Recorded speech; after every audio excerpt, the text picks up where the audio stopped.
Later, I agree with the leader that this was a very positive meeting, as we expected it to be. The President is very committed to getting the government open, obviously making sure that America pays its bills, and we assured the President that those two objectives have the overwhelming, unanimous, if not unanimous, support of our caucus.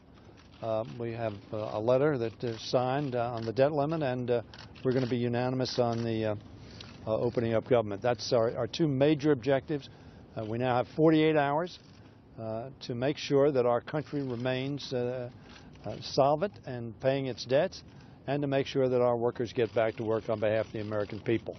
I agree with the leader that if the Republican conference wants to offer, we haven't seen text yet, but it has other things in it, one of which we think is very, very damaging to the United States of America, and that is taking away from the President and the Secretary of Treasury the ability to manage the payment of our debts so that we remain a zero-risk creditor.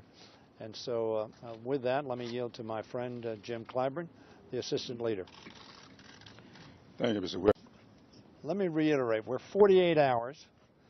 This is the 15th day of a shutdown where government workers have been precluded from serving those who are trying to get veterans benefits, those who want to get on Social Security, those who want to go into our parks.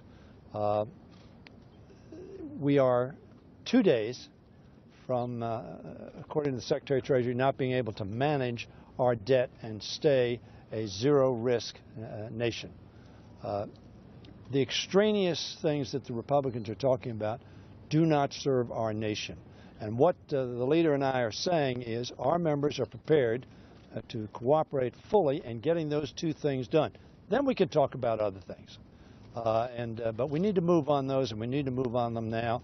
And we're hopeful that the Speaker, we're very pleased with what's happened in the Senate. The Senate's been working together in a bipartisan way to try to get to an agreement.